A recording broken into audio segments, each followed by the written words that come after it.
BDT mutaxassislari Uyg'ur bolalarının Uyg'ur tili ma'rifidan ayirib qoldirilishi va hamda oilalaridan uzoqlashtirilishi haqida maxsus bayonot e'lon qildi.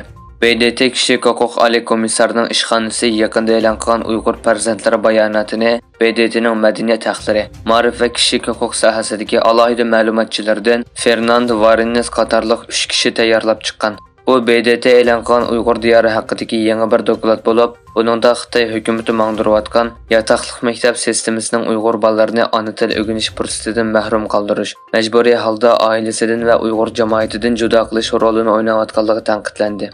Shuningdek, buni majburiy assimilyatsiya deb yakunladi. Dokladda biz Uyg'ur bolalarining majburiy holda Xitoycha tilga va Xitoy madaniyatiga assimilyatsiya bo'layotganligidan cho'nqur andisha qilmoqdamiz deyiladi.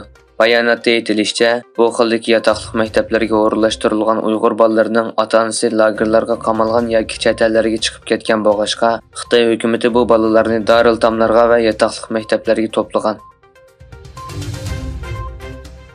Xitoy tarafidan muddatsiz qamoq jazosiga hukm qilingan mashhur Uyg'ur olim Rahila Davudning qizi Aqida Po'lat doirlarning onasiga rahim qilmaganligini va dunyoning har qaysi joylaridagi akademiklarning qo'llashini talab qiladiganligini bildirdi. Uyg'ur folklori haqida ko'plagan tadqiqotlarni olib borgan va xalqaro ta'sirga ega bo'lgan Rahila Davud Xitoyning Sharq Turkistondagi irqiy qirg'inchiligida ziyonkashlikka uchragan minglagan akademiklarning biri.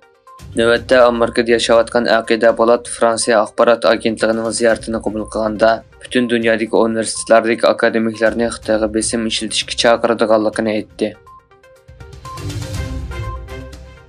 Amerika Markaziy axborot idorasining yuqori darajalik amaldori Xitoy sun'iy idrok programmalarining Amerikaning davlat bexatarligiga olib keladigan yoshirin xavf haqida ogohlantirdi.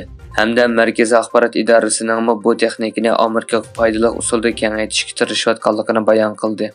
Amerika Fox xabar to'rining xabariga qaraganda, Amerika Markaziy axborot idorasining sun'iy idrok direktori Lakshmi Raman mundaq dedi. Amerika Markaziy axborot idorasi Xitoyning sun'iy idrok programmalarini ko'ngil qo'yib kuzatyotdi. Beijing bu sohada har jihatdan taraqqiy qilmoqda va kengaymoqda. Amerika bilan Xitoy o'zlarining krizisga to'lgan munosabatini hal qilishga tirishayotgan bo'lib, ikki davlat rahbari ko'rishmoqchi bo'lgan. Washington pochtasi gazetining yuqori darajalik Amerika amaldorlarini asos qilgan xabarda aytilishicha, Oqsaroy kelar oy San Fransiskoda Amerika prezidenti Jo Bayden bilan Xitoy prezidenti Shi Jinping o'tirsida yuzturani ko'rishni planlamoqda ekan. Amerika Adliya Ministerligi fentanyl atkazchiligi bilan ayblangan 8 Xitoy shirkati va bu shirkatlarning 12 boshqaruvchisini jazolash tizimligiga kirgizdi. E'lanishicha, Amerika Xitoydagi 10 shirkat va shaxsni fentanilni qonunsiz epsetish jinoyati bilan ayblagan.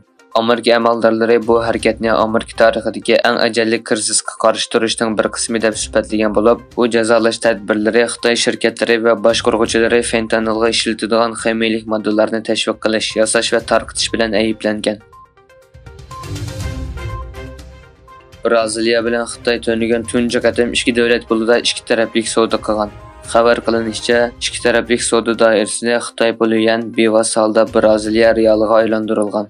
Xitoy bankasining Braziliyadagi tarmoqining bayonotida pul muomala savdosi tarixiy voqea deb e'lon qilingan.